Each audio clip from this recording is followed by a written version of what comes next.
ফুলকপির পাকোড়া খেতে চাইলে এভাবে করে বানিয়ে খান। এভাবে পাকোড়া বানালে যেমন মুচমুচে হয় তেমনই হয় খেতে মজা। শীতের সিজনে ফুলকপির এই পাকোড়া না খেলে কিন্তু পুরাই মিস হয়ে যাবে। তাই দেরি না করে রেসিপিটা দেখে ঝটপট করে তৈরি করে ফেলুন। ফুলকপির পাকোড়া তৈরি করার জন্য প্রথমে আমাদের লাগবে একটা ফুলকপি। এখানে আমি মাঝারি সাইজের একটা ফুলকপি নিয়েছি। এখন ছুরি দিয়ে ফুলকপির ডাঁটাগুলো কেটে ফেলে দিব।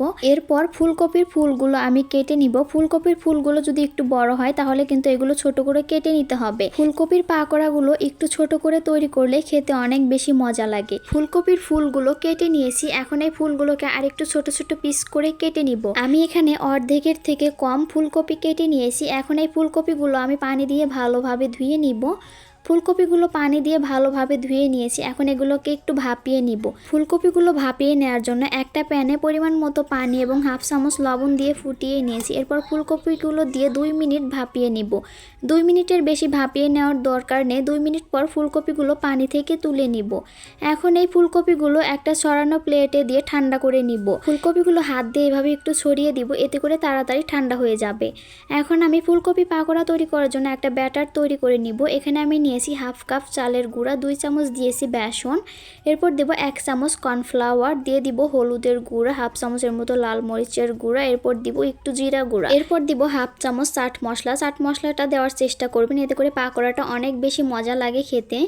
এরপর দিয়েছি স্বাদ মতো লবণ, হাফ চামচ আদা এবং রসুন বাটা। এখন অল্প অল্প করে পানি দিয়ে একটা ব্যাটার তৈরি করে নিব। একবারে কিন্তু বেশি করে পানি দেওয়া যাবে না, অল্প অল্প করে পানি দিতে হবে আর এভাবে করে মিশিয়ে নিতে হবে।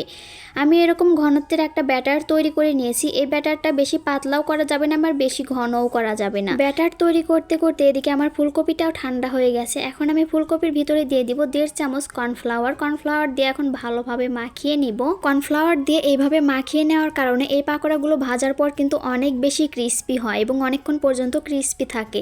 এখন একটা একটা করে ফুলকপির পিস নিয়ে এইভাবে করে ব্যাটার দিয়ে ভালোভাবে মাখিয়ে নিব। এরপর তেলে ভেজে নিব।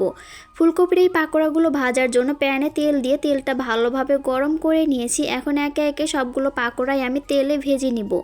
পাকোড়াগুলো এক সাইডে ভাজা হয়ে গেছে, এখন উল্টে দিয়ে আরেক সাইডও ভেজে নিব। একটু সময় নিয়ে ফুলকপির এই পাকোড়াগুলো ভাজবেন, এতে করে অনেক বেশি ক্রিস্পি হবে। আমার ফুলকপির পাকোড়াগুলো ভাজা হয়ে গেছে, এখন আমি তেল থেকে তুলে নিব। এরপর বাকি পাকোড়াগুলো আমি তেলে ভেজে নিব। শব্দ শুনেই আপনারা নিশ্চয়ই বুঝতে পেরেছেন যে পাকোড়াগুলো কতটা বেশি ক্রিস্পি হয়েছে এবং দেখতেও কিন্তু অনেক বেশি লোভনীয় লাগছে। শীতের সন্ধ্যায় এরকম গরম গরম ফুলকপির পাকোড়া হলে সন্ধ্যাটা পুরাই জমে যাবে। যে কোনো সাধারণ খাবারের মধ্যে একটু ভিন্নতা আনলে খাবারটা হয়ে যায় অসাধারণ। আপনি যদি এই ফুলকপির পাকোড়াটা কাউকে তৈরি করে খাওয়ান, সে শুধু আপনার কাছে রেসিপি জানতে চাইবে। আমার আজকের এই ফুলকপির পাকোড়ার রেসিপিটা আপনাদের কাছে কেমন লেগেছে অবশ্যই কমেন্ট করে জানাবেন। রেসিপি ভালো লাগলে শেয়ার করে অন্যকে দেখার সুযোগ করে দিবেন। আমার রেসিপিটি আপনি ইউটিউব থেকে দেখে থাকলে চ্যানেলটি সাবস্ক্রাইব করে দিবেন এবং ফেসবুক থেকে দেখলে ফলো দিয়ে পাশেই থাকবেন।